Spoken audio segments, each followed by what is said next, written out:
Hey guys and gals, Denmark7643. So today I wanted to take a little time out to give a shout out, first of all, to the Imperial Fleet Server over on Discord. It is just delightful. My buddy Sparhawk was able to go and take an idea, work on it, and actually test a strong pull for us in this particular lineup. I'll get into why we came up upon it, but essentially I just was spelunking around trying to figure out a way to get this lineup, in particular the Rex Y-Wing, to have some sort of negotiator lineup that would be more difficult for a Malevolence to defeat. And so I looked into the reinforcement order, and of course, you know, that's out of our control now thanks to the AI and Ships 2.0.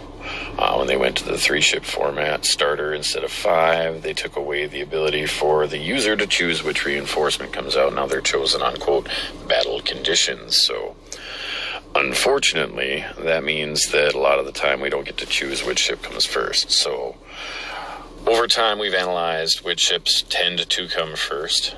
And over time, we were able to compile a list that's been over on the Imperial Fleet Server for a while under the reinforcements header. You can go check it out. There's a shared Google Doc that has the information there for each ship and where it most of the time falls in that order. Now, there are exceptions, of course, to the rule. Like, for instance, Plo Koon loves to jump ahead when a Galactic Republic ship is injured in the red or something. It's going to die. Plo Koon will be called ahead of other ships. Otherwise, you're not going to see him. So, versus Malevolence, a lot of the time, you'll, under AI conditions, even if you keep 5s out of the boat, you'll end up with the Ahsoka first, and then Plo Koon will come or something like that. And by then, a lot of times, it's too late, and the user has overwhelming advantage. But if you could somehow get Plo Koon first, and then still have an effective group of reinforcements after him, that's always the challenge. We could always get Plo Koon, but then you'd have to have an empty boat or pretty close to it a lot of the time in order to make this work. You certainly can't do it with Galactic Republic ships. So you kind of end up sitting on your hands a little bit, like, well, what do we do? Well, like I said, I analyzed that to look at it, and then my buddy Sparhawk went and used his all-relic team here. That you're seeing, that's Poe and Wedge, not Biggs. That is Wedge. And then TIE Bomber. When it first came out, I did a lot of analysis on it, realized it came super late in the order. So, with that said, we could take this in a mirror match when it's all reliced up, and sometimes this can happen. I was coming up with it for Malevolence, but turns out you can just go ahead and do the AI choice, which is mobilize on Anakin, then press auto, and this won for Sparhawk here. Thanks for the footage, but it's really cool. And at the same time, versus Malevolence, you're going to get Plo Koon first with this particular ship group most of the time. Now, this is I believe a Relic 5 Plo Koon that Sparhawk has, but I've been able to get it work with a Gear 12, so as my buddy Chew Tobacco, and so really it's just a matter of, you know, can you keep the AI from hopping it? Now, later on in this video, I'm going to show you kind of where my brain was and how I came up with this crazy idea to just run different faction ships underneath Plo just to see if we could get an effective team together, because I want to be lazy. I don't want to waste time. So over the last 2 weeks, I've been autoing my climb. And I lose to a lot of mirror negotiators or better negotiators because my Galactic Republic fleet is actually quite weak. Relic 4 GK, I have a Relic 6 Anakin, a Relic 2 soon to be Relic 5 and Relic 7 Rex.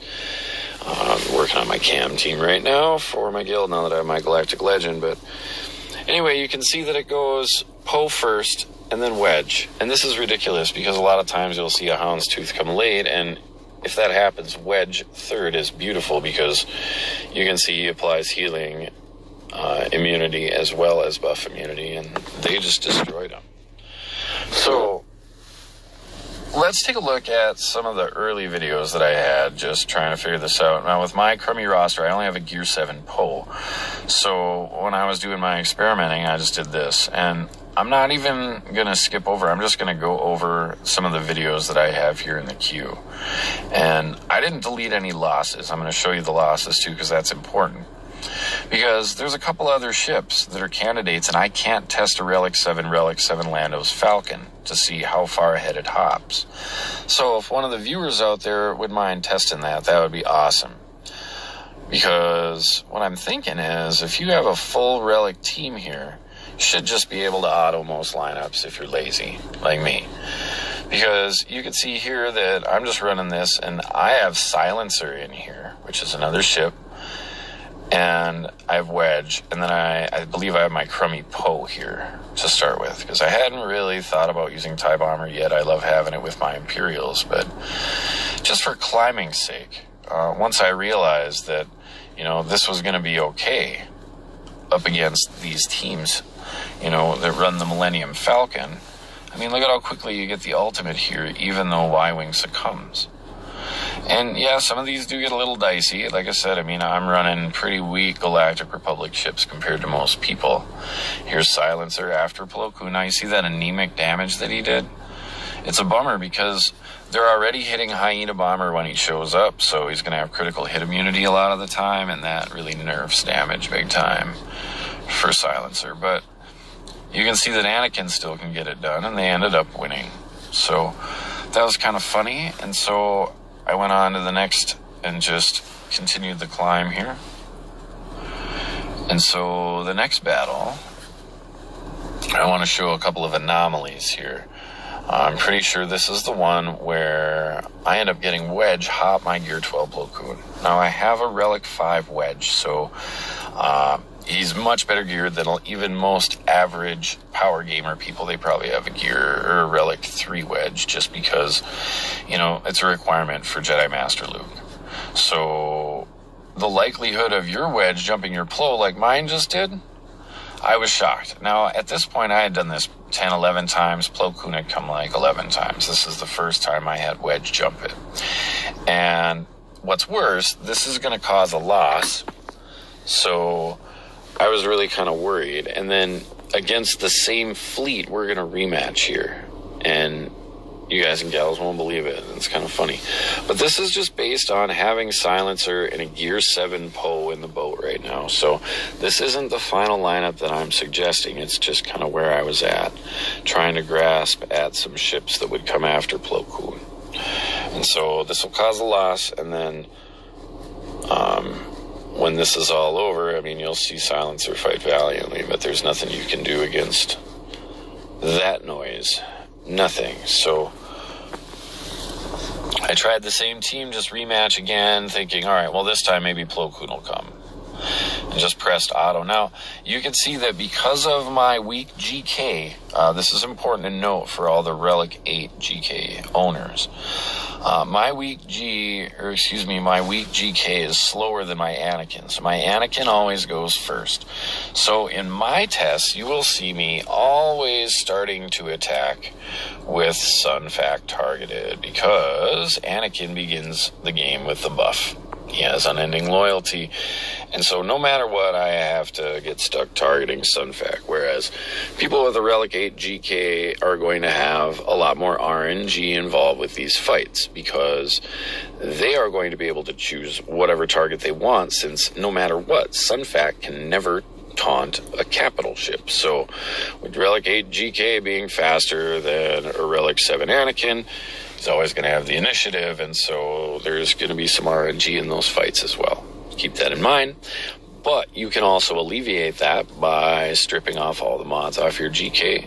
I would have to test, but I would be willing to bet that that would reduce your speed enough to at least get you underneath your Anakin to have rock steady, consistent results here. Believe it or not, because you're going to have a speed tie if you just have Relic 7. So anyway, I thought that was kind of fascinating, because that last fight, actually I should back this up, because you can see this fight, Wedge came again. So the same lineup, the exact same scenario happened, which was weird, which had never happened before, only this time They ended up pulling it out, and they still got the victory because Plo Koon came second instead of Silencer. So that's where we sit. Sorry, I got off on a tangent there, and then I had some Rebel footage, so we skipped past that nonsense, and now here we sit. So there's Richo's beautiful, perfect Relic 7 Rebel fleet sitting in 7 there. I think that's pretty sweet. Okay, so then this trial, I'm like, all right, well, maybe switching the order might affect things a little bit. So I move Wedge behind the bomber. I was still using Silencer in there. And so we zip into the fight, and we just want to look and see, hopefully we get Plo Koon first here instead of Wedge.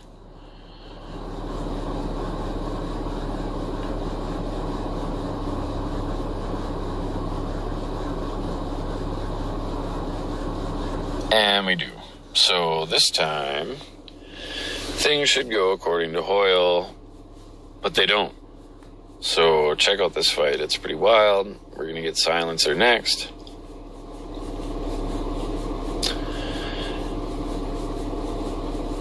But I wanted to kind of show this fight in particular really illustrates why Silencer, while awesome that it follows Plo Koon, isn't ideal for a Malevolence counter, just because, once again, that anemic damage when he came in, no stun was affected. There we got a little bit of damage out of Silencer, but it's really, really tiny compared to what you get with a Poe.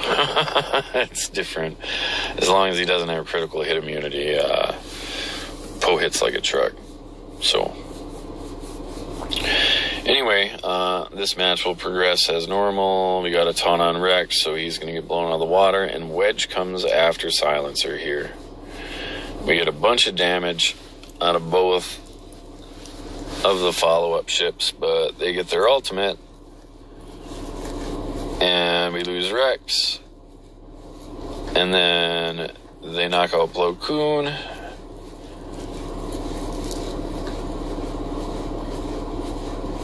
and they knock out Anakin, and now we've got 2 non-faction ships. TIE Bomber comes in to try to save the day, but there's no Millennium Falcon on the field anymore at this stage. So we know Bomber's late, and they brought in 5s, which is a really sweet wrinkle. It adds a bigger target that's harder to defeat in one turn, and so they're able to buy enough time, and the squad loses. So what I realized was, with those 4 boats in the ship, I'm going to end up really never getting TIE Bomber to come into the fight, and I really wanted him to show up 3rd most of the time, because with Silencer in there, it was just a real problem, because I'd have Silencer and Wedge, and then I'd end up with a situation where after that it still wouldn't want to grab my bomber.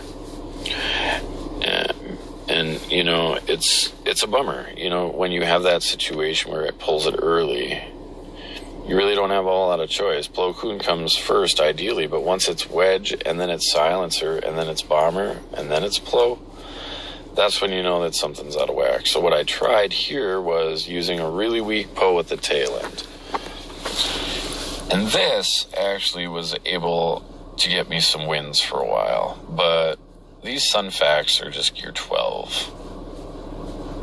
Everything else is pretty well maxed out. I mean, a lot of these have Relic Hounds that'll follow, or Relic Millennium Falcons and whatnot.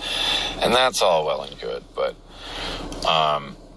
the Relic Sunfacs are where things are going to get interesting. But we'll just see that this zips right through quickly and easily with Plo Koon into Silencer, and it's a win.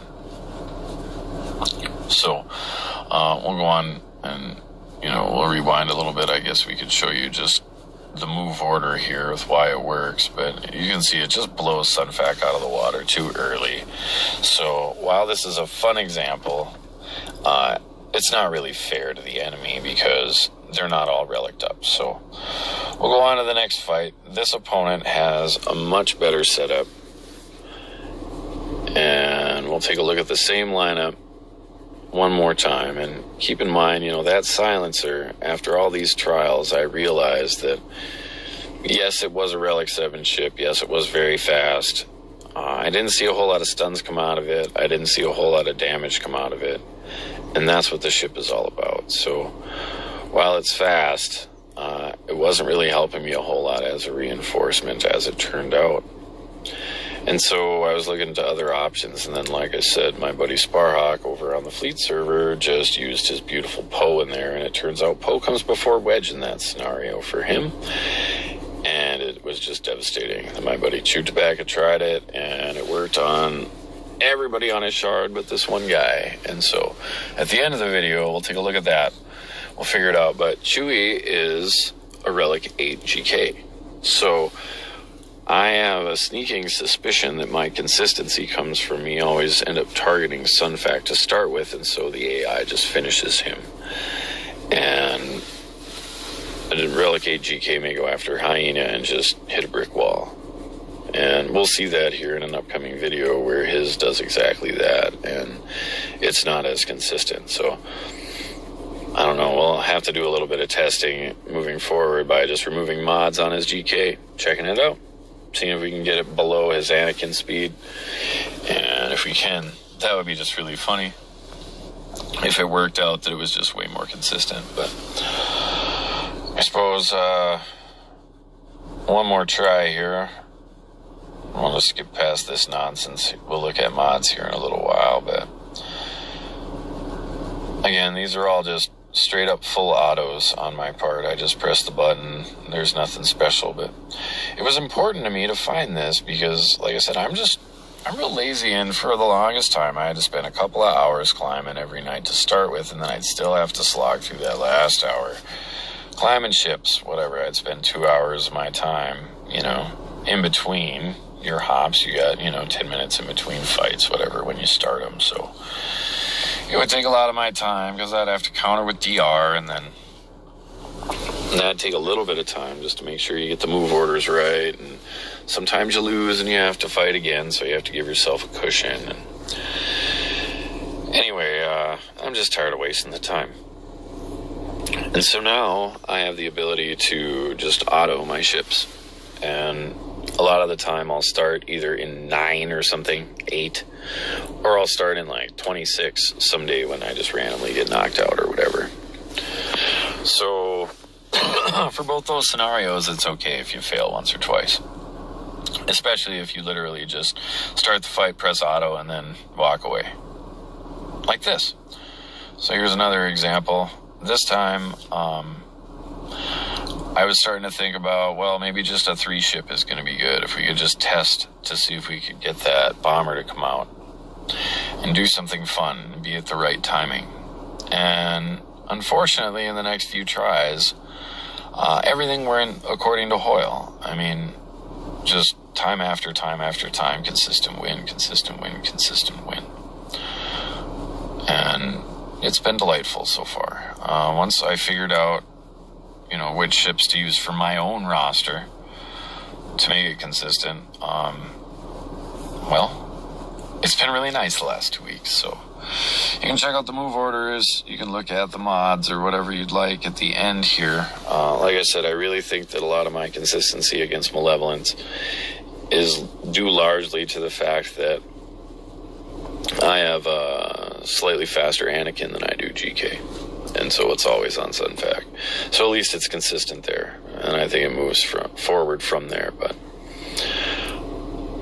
it's just beautiful that it works. The AI is really bad at special move timing, but the AI can't screw up damage. And that's why that Poe move is so brilliant, because it's one of the best AI played ships, because it's straight up damage. Just like Tarkin is one of the best AI played capital ships. You really can't screw it up. Go in order. You get the ability blocks and the debuffs. You get the offense up. You get the basic when it can't do anything else. And the ultimate is just damage. So anyway, you can see that when I'm trying to get Bomber to come out. This lineup works great, but unfortunately the fight didn't last long enough to get to Bomber. So I tried again with just the 3 ships. And like I said, this is probably the ideal lineup for me until I can relic out my Poe. And then I'm going to put him in place of my Wedge. So then I won't need Bomber anymore, because 9 times out of 10 it just gets it done. So for folks that might have issues with it, my suggestion is just use Poe, take Wedge out, put Bomber next, and just run the 3 reinforcements and see if it rules. And then test to see if your Lando's Falcon comes last. everybody needs to do that just to check it out, because I'm curious. If it comes after bomber, that's a big deal, because there's not many ships that do. So, right on. So we'll go over this fight, and I'm really excited because I'm thinking, all right, Wedge will come in here. There's really not a whole lot of damage that can be done here. You know, it'll take out Sunfac, and I'm looking at a full board now when Wedge will show up, and I'm like, all right, maybe bomber will come after Wedge. So I crossed my fingers. I knew that hyena bomber was going to be durable for a while. And then they get all the dogs in here, and we have 3 vultures. So when buzz droids come out, it's going to be bad. But the ultimate comes, and now look at the low health on that falcon. He's going to blow up. And there he goes. And it's down to just hyena bomber. And I still don't get to see the bomber, the TIE bomber, come in and be influential to see if that's the right spot for it. Straight up damage in that slot is great. And Wedge was okay, but Poe's better for just straight up damage out of the gate. So, mods for the squad, I guess. There's my crummy GK. Look at that. And then Max TIE Bomber, Max Y-Wing. There's a gear just a gear 12 Plo Koon with no 6E mods. That's a Relic 6 Anakin with, I think, 4 6E mods. It's a Relic 5 Wedge with 4 6E. It's a Relic 2 Rex with no 6Es, maybe 1 6E. I take that back. And that's it. And I've been autoing my climb on the Malevolences all the way up this week. And there, I was going to cut to Chewie's footage, so I'm going to stop this one. And so I just wanted to show that last fight because it's really, really, really good and necessary to kind of show just that this Relic 8 GK thing probably has some traction. So in this scenario, we've got that beautiful Relic 8 GK. We only have a Gear 12 Plo Koon. We have the base Relic Poe and Wedge necessary for GLs. And he's going to load up his perfect TIE Bomber there, and we're going to get into the combat. And you'll see that he'll just press auto here just like I did, but it's targeting hyena already. So really, if you want to test how like a defensive fleet would act, most of the time when I attack with Malevolence, because I'm constantly countering GK, they just mobilize on my vulture whenever they can to try to kill it, to get rid of buff immunity from showing up. And so if you want to test the viability of this thing, go ahead and target the vulture and then mobilize and press auto afterwards, and it'll behave like a normal defensive fleet would most of the time, although I have to believe there's going to be some RNG times when they're going to be an idiot and do this and just mobilize into the hyena thinking that they're going to be able to kill it. Because a lot of lineups can. I mean, you know, if you get the right ships in the right order, it's not a big deal, especially Galactic Republic. If you get Plo first and then, you know, you're Ahsoka second, or, you know, something like that, or fives after that, it can be just really sweet. But there you can see another bad element of RNG is Poe came into the field with crit damage up and then was evaded with no foresight on his Sunfac, which also contributed to this not working as quickly. Poe was going to waste his big hit on Sunfac there instead of him being dead. Now, I guess you could say that it wasn't wasted, but you could also see that hyena didn't have protection there. So you know how Poe's special works, that hyena would be gone. And so even though it's a tough sled to take out a houndstooth, Wedge coming in makes that easier. You can see the buff immunity and the healing immunity, but it also has taunt up right now, which means that it's going to be able to basic and clean those buffs off, or debuffs off, excuse me. And there they go. And with it go 2 damage dealing ships, and all that's left is the crying. So this didn't work, and that's really important to note. So once again, we have a situation where that Relic 8 GK is a benefit in many ways, in a mirror match when you're fighting negotiators, this thing will work out great, but maybe it does introduce a little bit of RNG when you're autoing your climb. But like I said, you can kind of auto it, Just target Anakin and press auto at that point even. It'll probably just mobilize on him, and that'll be it. And the AI will continue, like if you were to actually attack a GK fleet with your own malevolence. Because really what we're going for is just better defense or a surprise to knock that ship out. If Poe comes in, people are like, what the heck? And he hits somebody with crit damage up coming out of the boat. And then the next move, he can find somebody, or worse, he finds somebody when he comes out of the boat that doesn't have protection and doesn't have crit hit immunity. Then that special is going to be really, really, really cool when it shows up. So thank you so much for watching. I appreciate all the YouTube things that you guys and gals do for me. The likes and the subscribes are always appreciated. But the more important thing to me is comments saying, hey, you know what? This Lando's Falcon is amazing. It comes out third, or it comes out second, or hey, this Max one comes out dead last, even though I have a Gear 12 Plo Koon would be music to my ears. But I don't know where it's going to sit. I just don't. And mine is still level 1, so I just can't test. So let me know. Let me know if you try it out, if you have issues. Let me know if pulling mods off your Relic 8 GK to get it slower than your Anakin is a detriment, if it is worse off, or if it is way the heck better for your consistency. Yeah, that's it from me. Until the next video, enjoy autoing your climb if you can get it to work. And we'll see you next time. Denny out.